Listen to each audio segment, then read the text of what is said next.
Good morning साथीहरू, हजुरहरूलाई स्वागत छ मेरो अर्को नयाँ ब्लगमा।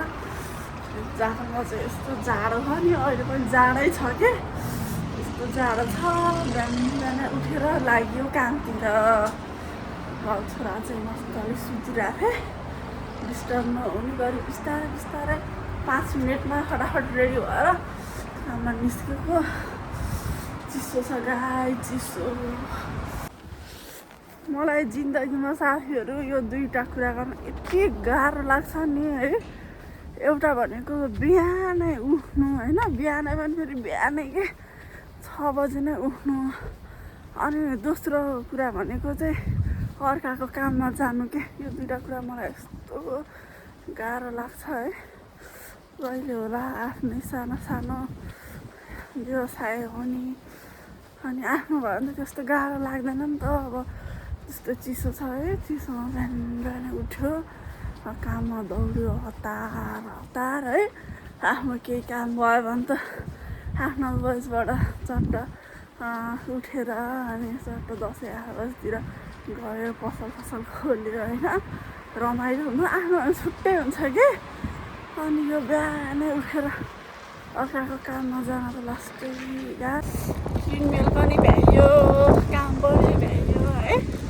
पहिला के जामा सुरुमा आउँदा त कति काम हालेर गएको स्कुल के, स्कुल भएर साइकलमा पनि बेला पर्दाखेरि पनि यो ज्यानले सक्थ्यो।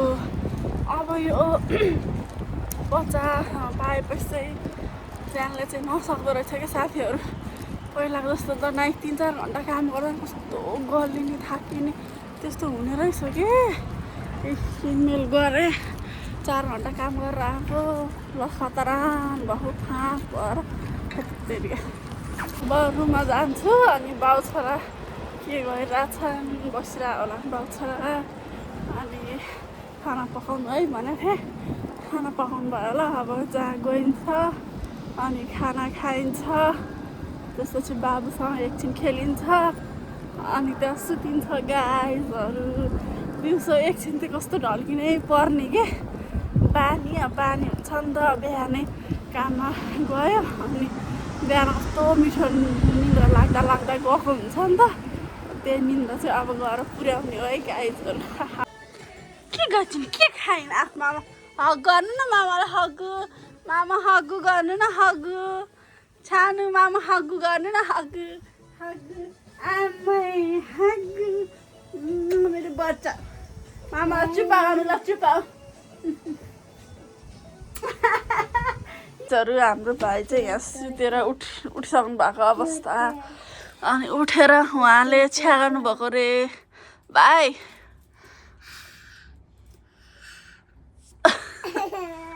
के गर्छ हौ भाइ? भाइ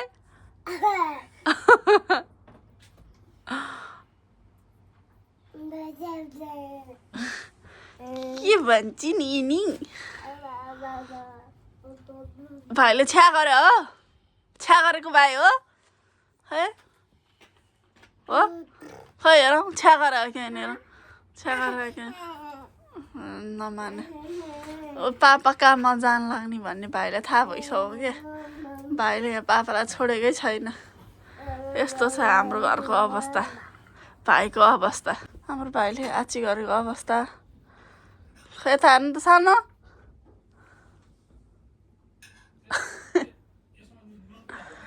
छ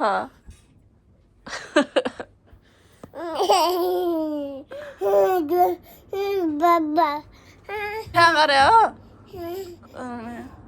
मोबाइल चाहियो अरे उसलाई चलाउनलाई। मोबाइलमा YOUTURB हेर्नुपर्ने रे, भन्यो भने त बुझिहाल्छ यसले। अनि यो कपाल के साथीहरू, के हो क्या यो कपाल? हेर्नु न, खालि यस्तो गरे यस्तै हुने। यो सब कपाल झरेर नि साथीहरू यस्तो बिजोक भयो, सबै टुक्रेको हो क्या। यो सबै झरेर टुक्रेर यस्तो बिजोक भयो भने कि मेरो कपाल चाहिँ खासमा कर्ली टाइपको छ है। अब कस्तो झर्ने कि, त्यसै कति कपाल झर्छ अनि त्यही माथि टुक्रिन्छ। कपाल मिल्दै नमिल्ने कि त आइरन गर्नु पर्यो होइन, अब कि त स्ट्रेटै गर्नुपर्छ है। मलाई स्ट्रेट चाहिँ खासै गर्न मन नलाग्ने कि कपाल 1-2 महिना हो त्यसपछि फेरि त्यस्तै भइहाल्छ है। अनि होस् कर्ली नै छोड्छु भनेर बरु बेला बेलामा आइरन गरेर आउँछु है। अनि घर बस्दा चाहिँ यस्तै हुन्छ कि हेर्नु न यस्तो बिजो मेरो मात्रै हो कि के हो यस्तो तनाव छ हेत्तेरिका।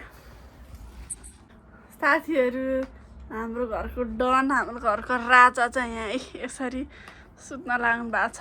यस्तो छ है हाम्रो घरको डनको पारा ल्याउँछ नि त हाम्रो छोरोले फेरि हाम्रो मुटु हो नि त। अनि त्यही भएर हाम्रो छोरो चाहिँ यहाँ सुत्न लाग्नुभएको छ। अब छोरोलाई सुताउँछु अनि खाजा बनाएर केही खानु पर्ला।